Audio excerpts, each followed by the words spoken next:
इल्लाह व रसूल फउलाइका मअल्लज़ीना अनअमा अल्लाहु अलैहिम मिनन नबिय्यीन वस्सिद्दीक़ीन वश्शुहदाኢ वस्सालिहीन व हसुन उलाइका रफ़ीक़ा। वक़ाल नबी सल्लल्लाहु अलैहि वसल्लम ला युमिनु अहदुकुम हत्ता अकूना अहब्बा इलैहि मिन वालिदिही व वलदिही वन्नासि जमीअ औ कमा क़ाल अलैहि सलातु वस्सलाम।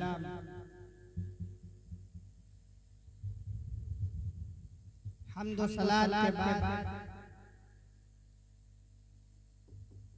मैं शुक्रगुजार हूँ इस कस्बे के लोगों का और बिलखुसूस इस इजलास की इंतजामिया का और हमारे इस स्टेज पर मौजूद हमारे असातिज़ा का, जिन्होंने अपने एक शागिर्द को एक सबक सुनाने के लिए इस कुर्सी पर बिठा दिया है। एक शागिर्द का काम ये होता है कि वो अपने उस्ताद के सामने सबक पढ़कर सुनाए। तो मैं सिर्फ सबक सुनाने के लिए यहाँ पर बैठा हूँ। इस स्टेज पर मौजूद सारे लोग मुझसे बड़े बड़े और मेरे असातिज़ा। मैं पहले सबसे इजाज़त चाहता हूँ, उसके बाद मुख्तसर अल्फाज में अपना सबक पढ़कर चला जाऊँगा। मेरे मोहतरम भाइयों, कुरान पाक की जिस आयत की मैंने तिलावत की है और हदीस पाक के जिस हिस्से को मैंने आप हजरात के सामने पढ़ सुनाया है, ये दो चीजें हम सब के लिए जिंदगी का एक कीमती लायक अमल है। ये हम सब की जिंदगी का एक रहनुमा किताब है। ये हम सब की जिंदगी के लिए एक तरीक़ेकार है। जैसा कि हम सबको मालूम है कि अल्लाह ताला ने हम सबको बेशुमार नेमतों से नवाजा है। वो नेमतें ऐसी हैं कि अगर हम उनको शुमार करना चाहें, कलम कापी लेकर उनको गिनना चाहें तो हम गिन नहीं सकते। उन्हीं नेमतों में से एक अजीम नेमत अल्लाह ताला ने हम और आपको मुसलमान की शक्ल में इस दुनिया में वजूद बख्शा है। उससे भी बड़ी नेमत हम और आपके ऊपर यह है कि अल्लाह ताला ने हम और आपको ऐसे पैगंबर, ऐसे रसूल की उम्मती बनाकर हम और आपको भेजा है, जिसकी उम्मती होने के लिए बहुत से अल्लाह की ऐसी मखलूकात हैं जिन्होंने ख्वाहिश जाहिर की, लेकिन अल्लाह ताला ने हम और आपको इस नेमत से सरफराज किया बिला किसी कोशिश के, बिला किसी ख्वाहिश के, बिला किसी चाहत के। मेरे मोहतरम भाइयों, ये जो अल्लाह की नेमत है, ये अल्लाह की नेमत, इसका हमें अल्लाह का शुक्र अदा करना चाहिए और इस ताल्लुक से हमें कदरदान होना चाहिए। जो कुरान की आयत मैंने तिलावत की है, उसमें अल्लाह ताला एक पैगाम दे रहे हैं। उसके लिए हम और आपको कुछ बातें समझनी है। ये समझ लीजिए कि जो जिंदगी अल्लाह ताला ने हम सबको दी है, खा वो दुनियावी कोई काम हो या उखरवी कोई काम हो, अगर हम और आपको उसमें सही मायने में कामयाबी अगर हम चाहते हैं तो हमें चाहिए कि हम अल्लाह और उसके रसूल के बताए हुए तरीके के मुताबिक अपनी जिंदगी को गुजारें। अगर हम अल्लाह और उसके रसूल के बताए हुए तरीके के मुताबिक जिंदगी गुजार रहे हैं तो हम सही मायने में अल्लाह ताला की दी हुई तमाम नेमतों के हकदार हैं। और अगर हम उससे हटकर अपनी जिंदगी गुजार रहे हैं तो हम उसके हकदार नहीं हैं। हम सब दीनी माहौल से उठकर यहाँ पर आते हैं, हम सब पढ़े लिखे खानदानों से हैं, हम सब ऐसे घरानों से उठकर आते हैं जो दीन से करीब हैं। हमारे लिए इन खुली हुई बातों को और आम बातों को समझना मुश्किल नहीं है, लेकिन मैं आप हजरात को एक वाकया सुनाता हूँ जो इसी दीनी माहौल से है, और उस वाकये के बाद मैं एक मुख्तसर से हदीस की तशरीह बयान कर मैं अपनी जगह ले लूँगा। एक मर्तबा अल्लाह के नबी सल्लल्लाहु अलैहि वसल्लम के पास एक सहाबी आया और सहाबी ने फरमाया, या रसूल अल्लाह, मैं आपसे एक ऐसी बात आज कहने जा रहा हूँ जिसमें जरा बराबर भी झूठ का शायबा नहीं है, उसमें किसी किस्म की लपेट नहीं है, उसमें किसी किस्म की चापलूसी नहीं है, कोई रोगन नहीं है, ये सच्ची बात है जो दिल से निकल रही है और आपके कानों में पहुंच रही है। अल्लाह के नबी ने फरमाया कि ठीक है, बताओ क्या बात है।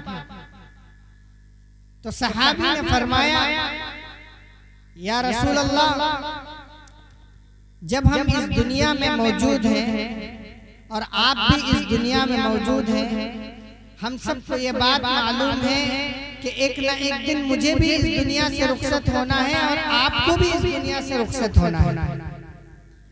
तो जरा हमें ये बता दीजिए कि जब दुनिया में हम बेचैन होते हैं, हमें घबराहट होती है, हमें कल्बी इत्मीनान नहीं मिलता, या दीनी किसी मसले की वजाहत हमें जरूरत होती है, तो हम आपके दर पर पहुंच जाते हैं या मस्जिद नबवी में आ जाते हैं या आपके साथ कहीं भी मुलाकात कर लेते हैं, तो हमारे उस मसले का हल निकल जाता है, हमें कल्बी इत्मीनान मिल जाता है, हमें सुकून मिल जाता है, हमें उस दीनी या दुनियावी मसले का हल मिल जाता है।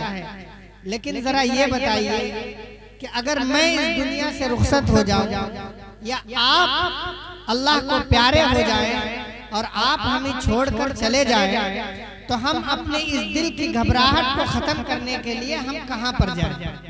वो कौन सी जगह है जहां पर हमें आप नसीब होंगे, जहां पर हमें आपके चेहरे की दीदार नसीब होगी, आपकी जियारत हमें मिल सकती है?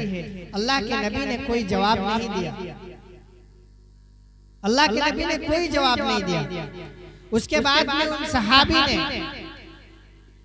एक बात कही, या रसूल अल्लाह, मैं आपसे एक और बात कहना चाहता हूँ। अल्लाह के नबी ने फरमाया, बताओ क्या बात है। सहाबी ने फरमाया कि मैं आपको अपने दिल से ज्यादा पसंद करता हूँ, अपने दिल से ज्यादा मोहब्बत करता हूँ। अल्लाह के नबी ने कोई जवाब नहीं दिया। उसके बाद में उन्होंने फरमाया कि मैं आपको अपने वालिद से ज्यादा मोहब्बत करता हूँ। अल्लाह के नबी ने कोई जवाब नहीं दिया। उसके बाद में सहाबी ने फरमाया, मैं आपको अपनी औलाद से ज्यादा मोहब्बत करता हूँ। अल्लाह के नबी ने कोई जवाब नहीं दिया। सहाबी ने फरमाया, या रसूल अल्लाह, मैं आपको इस दुनिया में मौजूद तमाम चीजों से ज्यादा मोहब्बत करता हूँ। अल्लाह के नबी ने कोई जवाब नहीं दिया। अब देखिए, यहाँ पर दो बातें हैं। सबसे पहली बात, सहाबी ने एक बात का इजहार किया कि हमें आपका दीदार बाद में कहाँ नसीब हो सकता है, और सहाबी ने अपनी दिल की कैफियत बताई। थोड़े वक्फे के बाद हजरत जिब्राइल अलैहिस्सलातु वस्सलाम आए और आपके ऊपर गशी तारी हुई। अल्लाह के नबी सल्लल्लाहु अलैहि वसल्लम के ऊपर खुदा का पैगाम आया। हजरत जिब्राइल ने ये आयत पढ़कर सुनाई। हजरत जिब्राइल ने फरमाया, वमन युतिइल्लाह वर रसूल फउलाइका मअल्लज़ीना अनअमा अल्लाहु अलैहिम मिनन्नबिय्यीन वस्सिद्दीक़ीन वश्शुहदाኢ वस्सालिहीन वहसुन उलाइका रफ़ीक़ा। हजरत जिब्राइल अलैहिस्सलातु वस्सलाम ने ये आयत पढ़कर सुनाई। अल्लाह के नबी ने ये पैगाम उन सहाबी को सुनाया। अल्लाह के नबी ने फरमाया, जो लोग अल्लाह और उसके रसूल के हुक्म के मुताबिक चलते हैं, जो लोग अल्लाह की मर्जी के मुताबिक अपनी जिंदगी गुजारते हैं, जो सुन्नत रसूलुल्लाह को अपनी जिंदगी के लिए लायक अमल बनाते हैं, जो आपकी जिंदगी को अपने लिए आइडियल बनाते हैं, जब वो लोग इस दुनिया से रुखसत होंगे तो उनका जो हश्र होगा वो किन लोगों के साथ होगा? मअल्लज़ीना अनअमल्लाहु अलैहिम, जिन लोगों के साथ अल्लाह ताला ने इनाम और एहसान का मामला किया है। वो लोग कौन हैं? वो लोग हैं अंबिया किराम, वो लोग हैं शुहदा, वो लोग हैं सुलहा, और वो ऐसे लोग हैं जिनकी रिफाकत को अल्लाह ताला ने सबसे बेहतर बनाया। सहाबी को अल्लाह ताला ने सहाबी के ये इस सवाल का जवाब दिया। अल्लाह के नबी ने फरमाया कि अगर तुम इस दुनिया में मेरे मुताबिक जिंदगी गुजार रहे हो, अल्लाह के हुक्म के मुताबिक जिंदगी गुजार रहे हो, तो तुम्हें घबराने की जरूरत नहीं है, तुम आखिरत में मेरे साथ हो। और ये हर उस शख्स के लिए है, हर उस मुसलमान के लिए है, हर उस कलमे पढ़ने वाले के लिए ये दर्स है, ये सबक है, ये पैगाम है कि अगर हम और आप अल्लाह और उसके रसूल के बताए हुए तरीके के मुताबिक जिंदगी गुजारेंगे तो इंशाअल्लाह हमारा हश्र भी अंबिया के साथ होगा, हमारा हश्र भी सुलहा के साथ होगा, हमारा हश्र भी शुहदा के साथ होगा, हमारा हश्र भी उन लोगों के साथ होगा जिनको अल्लाह ताला ने जिनके साथ अच्छाई का मामला किया है। इस मुख्तसर सी बात के बाद मैं आप हजरात को ये कहना चाहता हूँ कि इसमें ये पैगाम है कि हम अपनी जिंदगियों को बदलें, हम अपने तर्ज़े जिंदगी को बदलें और हम उसको अल्लाह और उसके रसूल की मर्जी के मुताबिक गुजारें। मेरी माएँ बहनें यहाँ पर मौजूद हैं। आमतौर पर हमारे जो अफराद हैं, जो मर्द हजरात हैं, उनके दरमियान बातें होती हैं।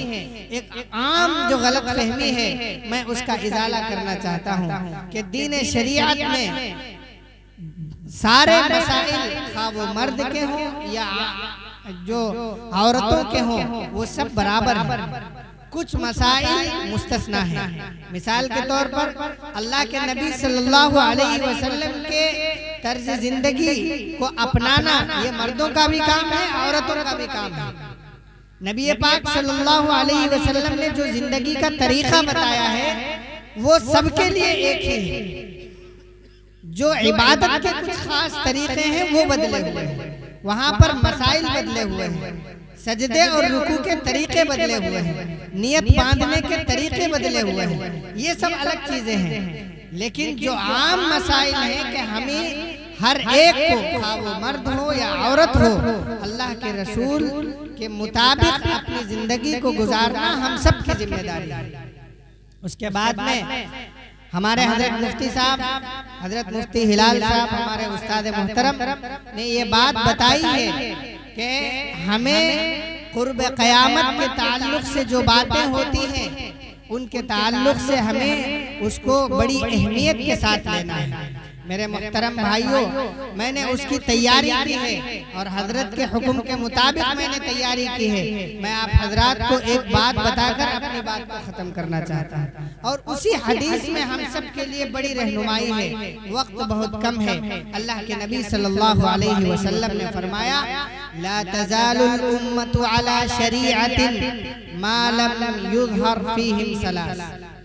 ये जो उम्मत है ना, जिसको हम लोग मुसलमान कहते हैं, जो लोग कलमा पढ़ने वाले हैं, जो लोग दाढ़ी रखने वाले हैं, जो लोग पंजवक्ता नमाजें पढ़ने वाले हैं, जो लोग टोपी लगाने वाले हैं, अल्लाह के नबी ने फरमाया कि ये उम्मत उस वक्त तक शरीयत पर कायम रहेगी जब तक उसके दरमियान तीन चीजों का ज़ुहूर नहीं हो जाता। यानी तीन ऐसी बड़ी बड़ी बीमारियां हैं, अगर ये तीन बीमारियां हमारे अंदर नहीं है तो इसका मतलब ये है कि हम सब महफूज हैं, हम सब शरीयत के ऊपर कायम हैं।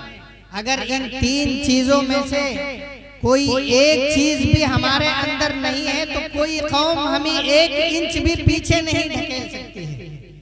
और इस बात का ख्याल रहे कि अगर इन तीन चीजों में से कोई एक चीज हमसे फौत हो जाती है तो कोई ऐसी जात या कोई ऐसी शख्सियत या कोई इनकलाबी ऐसी शख्सियत इस दुनिया में नहीं है या कोई इनकलाबी ऐसी तंजीम नहीं है जो हमें आगे बढ़ा सके।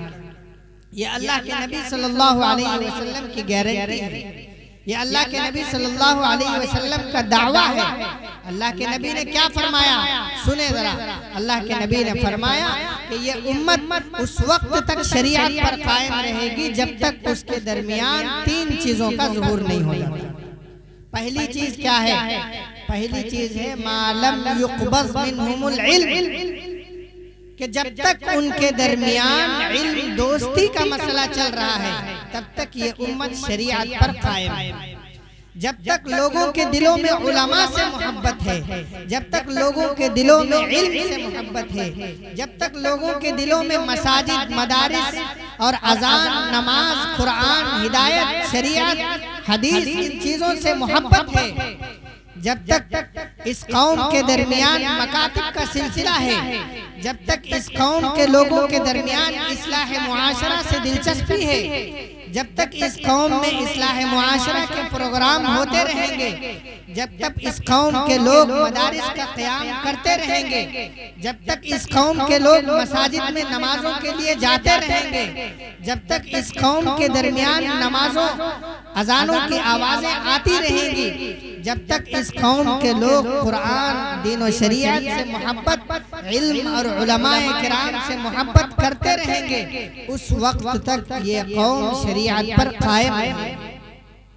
और अगर खुदा न खास्ता हमारे दरमियान इल्म दोस्ती खत्म हो गई, हम लोग इल्म और उलमा से नफरत करने लगे, हम लोग इमाम और मुअज्जिन के खिलाफ उल्टी सीधी बातें करने लगे, हम लोग जिस इमाम के पीछे अपनी नमाजें पढ़ते हैं उसके खिलाफ अगर हमने प्रोपेगेंडे बनाने शुरू किए, अगर उसको हमने गालियां देनी शुरू की, अगर हमने उसकी टांग खींचनी शुरू की, अगर हमने मदरसे, जो हमारे गांव में जो मदरसा चलता है, अगर हम उसके मोहतमीम का नाड़ा खींचने में लग गए, अगर हम उसके मोहतमीम का बेड़ा गर्क करने में लग गए, या हम खामखा की उसकी गीबत में लग गए, इल्म और उलमा से हमने नफरत करना शुरू कर दिया, हमें दीन और शरीयत से कोई लगाव नहीं रहा, हमें मसाइल से कोई लगाव नहीं रहा, किसी तरीके के मकातिब का निजाम हमारे दरमियान नहीं है, मसाजिद हमारी मुनज़्ज़म नहीं है, नमाजों का तरीका इमाम मुतय्यन नहीं, हमारा मुअज्जिन मुतय्यन नहीं, हमने इमामों को इस कद्र घिसा दिया है, इस कद्र उनको अहमियत नहीं दी, इस कद्र हमने उनको जलील किया कि उनको हम 2000 रुपए देने के लिए तड़पते हैं, हम सही तरीके से इमाम और मुअज्जिन की तनख्वाहें नहीं मुतय्यन कर सके, हम अपने बच्चों को मदारिस में दाखिल नहीं कर पाए, तो ये समझ लीजिए कि हमारा बेड़ा गर्क होने को तैयार है, हम शरीयत से हटने वाले हैं। और अल्लाह के नबी का ये दावा है कि अगर ये बीमारी आई तो हम शरीयत से बाहर चले जाएं। अल्लाह ताला हम सब की हिफाजत फरमाए, जोर से कहिए आमीन। उसके बाद में अल्लाह के नबी सल्लल्लाहु अलैहि वसल्लम ने फरमाया, मालम युज़हर फीहिम वलदुल खुब्स, दूसरी सबसे बड़ी बीमारी कि जिनके दरमियान खबासत के बच्चे जाहिर होने लगे। खबासत के बच्चे का मतलब ये है कि जिनका नसब मशहूर ना हो, जिनके नसब ना मालूम होते हों, जिसका सीधा सीधा लफ्ज़ ये है नाजायज बच्चे जाहिर होने लगे। कौमों के दरमियान ऐसे बच्चे जाहिर होने लगे, ऐसी औलादें जाहिर होने लगी जिनका नसब ही मालूम नहीं है, जिसका मतलब ये है कि ऐसी नस्लें होने लगे जिनके वालिदैन का अता पता नहीं है, जिनके वालिद की खबर नहीं है, और वो बच्चे किसी शरई हुदूद में रहकर नहीं इस दुनिया में आए हैं, वो किसी गलत राह से आए हैं, वो बाईपास से आए हैं, वो शॉर्टकट से आए हैं, वो किसी छुप छुपा कर आए हैं। ऐसे बच्चे जिस कौम में जन्म लेने लगेंगे तो ये समझ लीजिए कि वो शरीयत से वो कौम पटरी से निकल चुकी है। मेरे भाइयों, आज के हालात का जायजा लीजिए, आज जरा अखबारों को उठाकर देखिए, आज जरा हालात पढ़िए, आज अखबारों को देखिए, थानों की खबर लीजिए, रिपोर्टों को देखिए, हमारी कितनी ऐसे माएँ बहनें हैं जो गैरों के साथ भाग रही हैं, कितने हमारे भाई ऐसे हैं जो गैर लड़कियों के साथ अपने रिश्तों को रचा रहे हैं, जो गैर मजहबी लड़कियों के साथ अपने ताल्लुकात बढ़ा रहे हैं, खा वो फेसबुक के रास्ते से हो, खा वो व्हाट्सएप के रास्ते से हो, खा वो किसी भी सोशल मीडिया प्लेटफॉर्म से हो, खा वो किसी भी वसाइल के जरिए से हो। अगर वो अपने ताल्लुकात किसी गलत जगह पर कर रहे हो, मैं ये नहीं कह रहा कि आप सिर्फ गैर मुस्लिम से ताल्लुक रखें, गैर मुस्लिम से नहीं, आप किसी मुसलमान से नहीं, बल्कि अगर आप अपने घर में नाजायज रिश्ते से, नाजायज ताल्लुक से बात कर रहे हैं तो वो भी जुर्म है, वो भी हराम है, वो भी नाजायज है। अगर वो रिश्ते भी आगे पहुंचते हैं, अगर वहाँ से कोई औलादें जन्म ले रही हैं, तो मेरे भाइयों ये भी वलदुल खुब्स में, ये भी उसी में आता है। मैं आप हजरात से ये बड़ी बेतकल्लुफी से कहना चाहता हूँ कि नाजायज ताल्लुकात होने से नाजायज अब होगी, जब नाजायज ताल्लुकात होंगे। और नाजायज ताल्लुक कब होगा? ये एक प्रोसेस है, ये एक तरीका है, ये एक तरतीब है। दुनिया का कोई भी तरीका हो वो अपनी एक तरतीब से होता है। ये नहीं है कि बच्चा आज पैदा हुआ और कल बूढ़ा हो गया। अगर बच्चा है तो वो नौनिहाल होगा, फिर वो थोड़ा सा बड़ा होगा, फिर वो नौजवान होगा, फिर उसके बाद अधेड़ उम्र होगा, फिर वो बूढ़ा होगा। ये एक तरीका है, ये एक तरतीब है, ये अल्लाह का निजाम है, ये सुन्नतुल्लाह है। इसी तरीके से ये दुनिया चलती है। मैं आपको ऐसे ही बताता हूँ कि हर गलत काम का भी एक तरीका है। मेरे भाइयों, अल्लाह के नबी ने फरमाया कि जिस कौम में नाजायज औलाद होगी उस कौम का बेड़ा गर्क होगा। और मैं आपको बता दूं, नाजायज औलाद कब होगी? जब नाजायज ताल्लुकात होंगे। और नाजायज ताल्लुक कब होगा? जब जायज ताल्लुकात मुश्किल हो जाएंगे, जब जायज ताल्लुकात में दुश्वारी पैदा होगी। और जायज ताल्लुकात दुश्वारी कैसे होती है? जब हमने आसान काम को मुश्किल बना दिया। अल्लाह के नबी ने फरमाया कि बेहतरीन निकाह वो है जो आसान हो, जो बेहतरीन निकाह वो है जो आसान हो। खैरुन निकाही ऐसरुहु मऊनतन, बेहतरीन वो निकाह है जिसका खर्चा कम हो, जिसमें मुश्किलें कम हो, जिसमें ज्यादा दुश्वारी ना हुई हो। आज हमने निकाह को इतना मुश्किल बना दिया। जाइए किसी लड़की के वालिद से पूछिए कि कितनी दुश्वारियां होती हैं। वो बेचारा रोजाना मरता है और रोजाना जिंदा होता है। वो रोजाना अपने एक नहज को बनाता है, जो वो कमाता है वो जहेज के लिए तैयार रखता है। क्योंकि हमारी कौम में रोजाना नए भिखारी पैदा हो रहे हैं, सोशल भिखारी पैदा हो रहे हैं, बेहतरीन भिखारी पैदा हो रहे हैं, हट्टे कट्टे भिखारी पैदा हो रहे हैं। मेरे भाइयों जरा गौर करिए, अल्लाह ने रिज़्क़ की गारंटी ले रखी है। वमा मिन दाब्बतिन फिल अर्ज़ि इल्ला अलल्लाहि रिज़्क़ुहा। इस दुनिया में जो भी चरिंद है, जो भी परिंद है, कोई कीड़ा भी अगर इस दुनिया में मौजूद है तो अल्लाह रब्बुल इज्जत की ये जिम्मेदारी है कि अल्लाह ताला उसको रिज़्क़ देंगे। तो क्या हमारी अल्लाह ताला ने जिम्मेदारी नहीं ले रखी है कि हम एक गरीब लड़की के वालिद को हम इस बात का जिम्मेदार बनाते हैं कि हमें साहब गाड़ी चाहिए, हमें 2 पहिया गाड़ी चाहिए। और जिनका पेट बड़ा होता है वो कहते हैं कि हमारा पेट 2 पहिया पे नहीं आता है, हमें 4 पहिया चाहिए ताकि हम उसमें लेट सकें, हम उस रास्ते पे बैठकर हम जहन्नम में जा सकें। उनको जहन्नम के लिए सवारी चाहिए। मेरे भाइयों, मैं आप हजरात को बड़ी बेतकल्लुफी से ये कहना चाहता हूँ कि ये बड़ी खराब चीज है। और ये ऐसी चीज है, ये याद रखिए कि आज अगर आप किसी से ले रहे हैं तो कल आपको भी देना पड़ेगा, कल आपके ऊपर भी वो हालात आएंगे। और मेरे भाइयों, जरा आप ये सोचिए कि अल्लाह ने तो, अल्लाह के नबी ने तो आसान बनाया था इस रिश्ते को, इस काम को बड़ा आसान बनाया था। हमें ये चाहिए कि हम इस काम को उतना ही आसान बना दें जितना अल्लाह के रसूल ने बताया है। अगर हमने निकाह को आसान कर दिया तो नाजायज ताल्लुकात मुश्किल हो जाएंगे। अगर हम निकाह को मुश्किल बना देंगे तो नाजायज ताल्लुकात बड़े आसान हो जाएंगे। जरा ख्याल करें, जिस घर में नौजवान लड़का हो, उसकी उम्र ढल रही हो, उसको जरूरत है अब कि वो शादी हो जाए उसकी, लेकिन घर वाले अगर शादी नहीं करा रहे हैं किसी मजबूरी की वजह से और उसमें मुश्किलें पैदा हो रही हैं, तो वो अपनी उस जरूरत को पूरी करने के लिए, अपनी फितरी जरूरत को पूरा करने के लिए वो गलत रास्ते इख्तियार करेगा, वो गलत लहज इख्तियार करेगा। तो इस सब के जिम्मेदार हम और आप ही हैं। हमें चाहिए कि हम इस ताल्लुक से मुहिम चलाएं और हम आज इस मजलिस में इस बात का औद करें। मेरे भाइयों, आप जरा गारंटी दीजिए, आप इंशाअल्लाह कहिए, क्या हम लोग इस बात की जिम्मेदारी ले रहे हैं? आज हम यहाँ पर औहद कर रहे हैं कि हम आज से निकाह को आसान करेंगे और हम गलत तरीके के डिमांड और मांग नहीं करेंगे, और जो देना है अल्लाह ताला हमें अपने गैब से देगा इंशाअल्लाह। इंशाअल्लाह हाथ उठा के कहिए इंशाअल्लाह। आखिर में सबसे बड़ी बात, अल्लाह के नबी सल्लल्लाहु अलैहि वसल्लम ने फरमाया, तीसरी बीमारी ये है मालम युज़हर फीहि मुस्सक्कारून, कि इस कौम के दरमियान सक्कारून जाहिर हो जाएंगे, और जिस दिन सक्कारून जाहिर हो जाएंगे ये क़यामत के करीब सबसे बड़ी निशानी है, और उसके बाद इस दीन को खत्म करने की निशानियां बिल्कुल खत्म पर होंगी और ये दीन खत्म हो जाएगा। सक्कारून क्या है? सहाबा किराम रिज़वानुल्लाहि अलैहिम अजमईन ने फरमाया कि या रसूल अल्लाह सक्कारून क्या है? अल्लाह के नबी ने फरमाया सक्कारून ये है कि जब लोग आपस में एक दूसरे से मिलेंगे क़यामत के करीब, तो वो आपस में सलाम दुआ करने के बजाय वो गाली गलौज से काम लेंगे। किस चीज से काम लेंगे? गाली गलौज से काम लेंगे। इस्लाम ये सिखाता है कि जब आप एक दूसरे से मिले तो सलाम करें, एक दूसरे पर सलामती भेजें, एक दूसरे की खैरियत लें, एक दूसरे को दुआएं दें। ये हमारा इस्लाम सिखाता है और ये तरीका है, क्योंकि इसमें सलामती है। ये ऐसा मजहब है जो सरापा सलामत है, सरापा अमन है।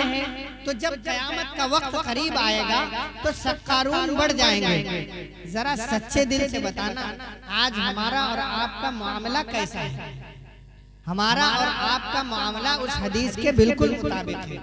जब हम मिलते हैं तो क्या हम सही मानों में सलाम और दुआ से मिलते हैं, या हम इस तरीके से मिलते हैं, अरे कहाँ चला गया था, इतने दिनों से मुलाकात नहीं हुई? और मैं तो बड़े साफ अल्फाजों में, मुख्तसर अल्फाज में कह रहा हूँ, अगर माइक पे ये नाजेबा अल्फाज कहना जेब नहीं देता, मैं आप हजरात से ये कह रहा हूँ इशारतन, जब हम अपने दोस्तों से मिलते हैं तो सच्चे दिल से सवाल करिए और खुद उसका जवाब ढूंढिए कि हम किस तरीके से मिलते हैं। अगर हम दो दोस्तों के दरमियान बैठ जाएं तो गाली गलौज शुरू, अगर हम किसी अच्छी महफिल में बैठ जाएं गाली गलौज शुरू, अगर हम किसी सब्जी की दुकान पर चले जाएं तो हर बात पे हमें गाली देने वाला मिल जाएगा, किसी नाई की दुकान पे बैठ जाएं तो हर बात पे गालियां हमारे मुंह से निकलती हैं, बस अड्डे पे खड़े हो जाएं हर जगह पे गालियां।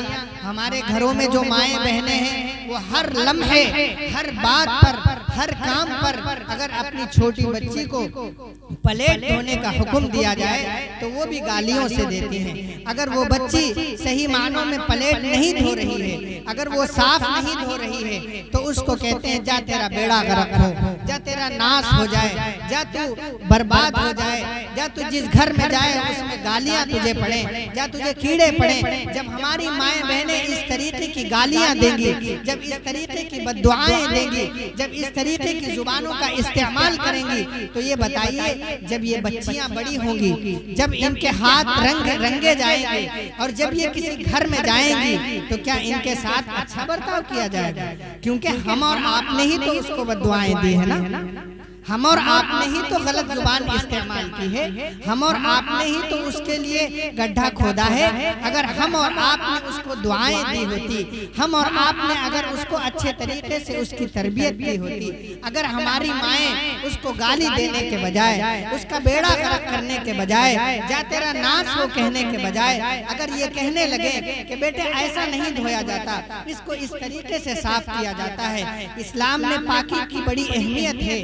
इस्लाम में पाकी को आधा ईमान कहा गया है। इस्लाम में ये कहा गया है कि जो लोग पाक रहते हैं, जो लोग साफ रहते हैं, अल्लाह ताला उनसे मोहब्बत करते हैं, अल्लाह के रसूल उनसे मोहब्बत करते हैं। और ये पाक रहना और ये साफ रहना ये शरीफों का तौर तरीका है। अगर इस तरीके से तरबियत करें तो मैं ये समझता हूँ कि हमारी बेटियाँ, हमारी माएँ बहनें ये सही मानों में आइंदा से ऐसी गलती नहीं करेंगी। और ये दुआ का अगर सिलसिला रहेगा तो उनकी यहाँ की जिंदगी भी कामयाब होगी और उनकी ससुराल की जिंदगी भी कामयाब होगी।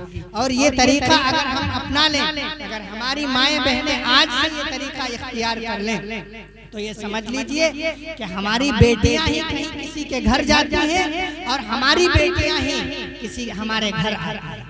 यानी हम अगर हमें अल्लाह ने औलाद दी है, औलाद में बेटी दी है, तो वो किसी के घर जाएगी, और अगर अल्लाह ने बेटा दिया है तो किसी की बेटी हमारे घर आएगी।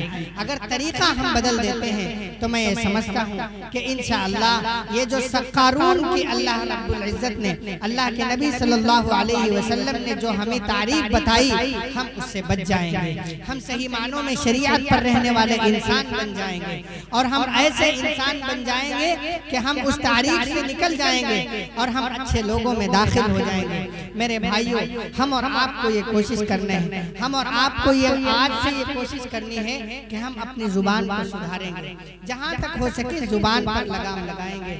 ये समझ लीजिए कि ये जुबान ऐसी चीज है कि ये जुबान हमें जन्नत में भी पहुँचा सकती है, यही जुबान हमें जहन्नम में भी पहुँचाएगी। इस जुबान से बड़े बड़े काम आसान हो सकते हैं, इसी जुबान से छोटे काम भी जो है मुश्किल हो जाते हैं। अगर जुबान अच्छी हो तो बड़े काम आसान हो जाते हैं। अगर दुनियावी मामलात हो वहाँ पर भी जुबान से, मीठी जुबान से बड़े बड़े काम हल हो जाते हैं। हमने तजुर्बे से देखा है, हमने बहुत सारे मसाइल को तजुर्बे से परखा है, और हमने उसको मुशाहदा किया है कि बड़े बड़े काम हल हो जाते हैं। एक वाक़या है, वो वाक़या मैंने पढ़ा है, आप हजरात ने भी गालिबन पढ़ा होगा, लेकिन उस वाक़ये की मेरे पास तस्दीक नहीं है। वो वाक़या ये है कि इस वक्त के जो हरम के इमाम हैं शेख शुरैम, जिनकी कुरान हम सुनते हैं, अब्दुर्रहमान इब्न शुरैम उनका नाम है, उनके बारे में आता है कि जब वो छोटे से बच्चे थे वो शरारत किया करते थे, तो कुछ उन्होंने शरारत की होगी, तो उनकी वालिदा को तकलीफ हुई, तो उन्होंने अपने बच्चे को ये कहा कि जा तुझे अल्लाह ताला हरम का इमाम बनाए।